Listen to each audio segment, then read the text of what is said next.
28일 미 국무성에서 한미 외교장관 회담이 열렸습니다.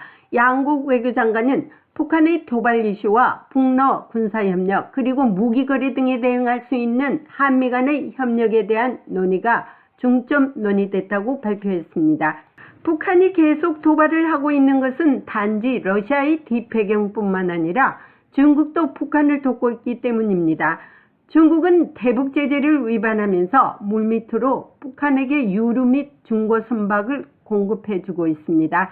미 국무성은 중국의 북한에 대한 역할에 대해 블링컨 장관과 왕이 중국 외교부 장관 대화에서 계속 제기해오고 있다고 밝혔습니다. 또한 바이든 대통령은 미국 개인과 미국 정부에 관한 정보를 적성국들에게 판매하는 것을 금지하는 행정명령에 서명했습니다. 바이든 대통령이 서명한 이번 행정명령에는 6개 적성국가 중에 북한과 중국이 포함되어 있어 주목되고 있습니다. 미국과 한국 세계 곳곳에 치사를 두고 있는 중국의 공자학원은 사실상 중국의 정보기관이 운영하고 있어 공자학원의 조사 진행에도 관심이 갈 수밖에 없습니다. 오늘 국무성 브리핑에서 밀러 대변인은 중국이 대북 제재를 계속 위반하고 있는데 미국은 왜 중국에 대해 추가 제재를 가하지 않느냐는 본 기자의 질문에 블링컨 장관과 한국의 외교부 장관은 어제 북한의 점점 더 공격적인 행동과 유엔 안보리 결의의 반복적인 위반에 대한 우려를 했다면서 저는 블링컨 장관이 왕이 중국 외교부 장관 나눈 모든 대화에서 북한의 활동을 제기했고 앞으로도 그렇게 할 것이라고 말했습니다. 중국의 공자학원에 대한 조사 진행은 알아서 알려주겠다고 말했습니다. 감사합니다, 맷.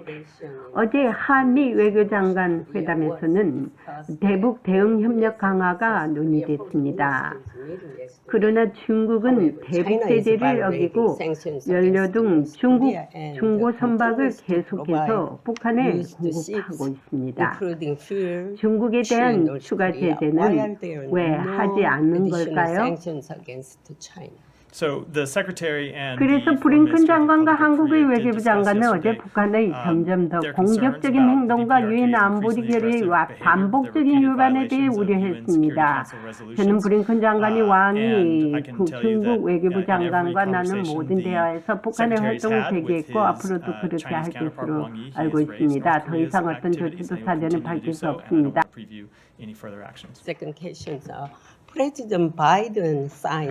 바이든 대통령은 미국 개인과 미국 정부에 관한 정보를 적성국들에게 판매하는 것을 금지하는 행정명령에 서명했습니다. 아시다시피 중국은 미국을 비롯한 전 세계에서 공자 아카데미를 통해 정보활동을 펼치고 있습니다. 이에 대해 미국은 현재 어떤 조치를 취하고 있습니까? 답변은 다시 알려주겠습니다. 러시아와 중국이 북한을 돕고 있는 한 북한의 도발 행위는 절대 중단되지 않을 것입니다.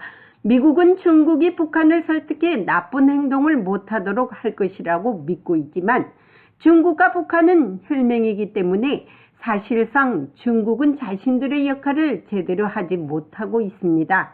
미국이 중국을 어떻게 다룰지 지켜봐야겠습니다. 국무성에서 보이스 오브 워싱턴 제니박입니다.